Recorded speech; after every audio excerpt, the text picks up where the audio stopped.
18h quasiment 24, c'est l'heure du zapping de Benjamin Muller. Bonsoir Benjamin. Bonsoir Laurent, bonsoir à tous. Mais pas ce soir. Non, ce soir, plutôt que d'écouter la radio ou la télé, vous êtes dit, je vais aller me balader dans les allées du tournoi de Roland-Garros. Oui, déjà j'ai voulu savoir un peu qui serait le chouchou cette année qui les supporters français allaient supporter justement pour cette quinzaine. Et à l'unanimité, ils m'ont répondu, lui. Mon joueur préféré, honnêtement, Ouais. Roger Federer. C'était Federer, mais bon, il joue plus. Hein. Plus Federer, mais il fait pas le tournoi, donc...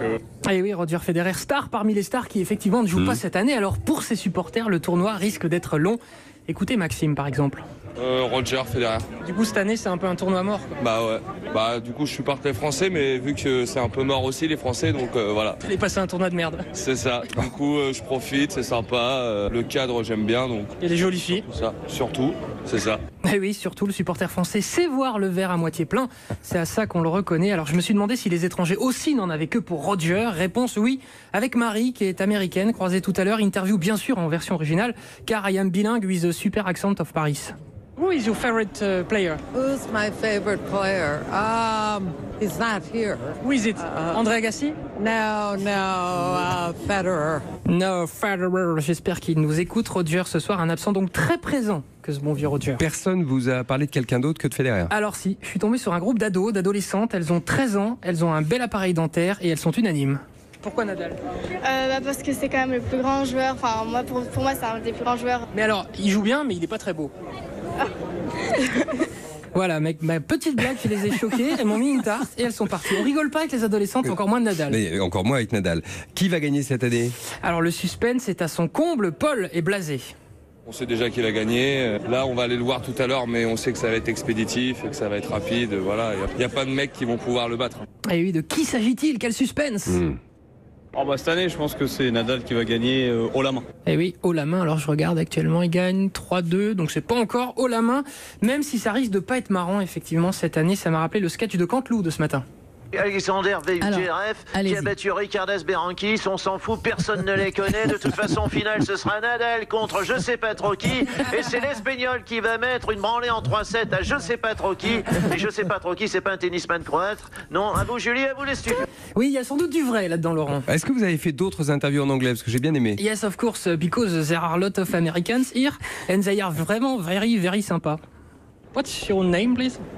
Sean. And? Julie. And you are from? New York. You are from New York City, nice to meet you. Alors je leur demande qui ils viennent voir jouer, ils citent Djokovic, Nadal, tout ça. Et incroyable, spontanément, me parlent sans rien que je demande d'un joueur français.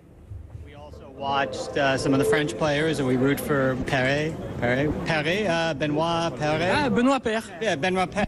Oh, incredible, des New-Yorkais fans de Benoît Paire. Our Benoît Paire, incroyable. Benoît Paire. Ah, Benoît Paire. Yeah, Benoît Paire. You know Benoît Paire in New York We- City? We do not, but we just saw his match. It was very exciting. Ah, okay. So Ah, it's no. always nice. On le connaît pas, on l'a juste vu jouer, j'y avais cru. Vous Vous voyez qu'aux États-Unis, c'est un métier aussi de voir les verres à moitié pleins. c'est ça. Dernière question, Benjamin. Pourquoi les Français ne font-ils pas partie des favoris? Ah oui, j'ai posé la question à tout le monde et un mot revient à chaque fois, c'est le mot mental. Bah, je pense qu'il y a un problème de formation, de niveau, de combat sur le terrain. On n'a pas l'impression qu'ils donnent tout quand ils jouent. Et oui, ils donnent pas tout, ce qui est quand même dommage. Alors, mon avis d'expert, c'est que je pense qu'ils viennent ici en se disant de toute façon je gagnerai pas. Et donc mentalement, ils n'ont pas le mental. Et mentalement, ne pas avoir le mental, c'est sûr que ça manque. Le mot de la fin, pour mes copines ados de tout à l'heure, alors avant de les fâcher avec Nadal, j'ai voulu leur parler du dernier vainqueur homme français de Roland-Garros, juste pour savoir si elles connaissaient, elles ont 13 ans, je vous rappelle. Attention, on va prendre un petit coup de vieux. Et si je vous dis Yannick Noah, ça vous parle? Il y a un chanteur, non? Ouais, c'est ça, tu connais, voilà. Tu connais ces chansons? Non.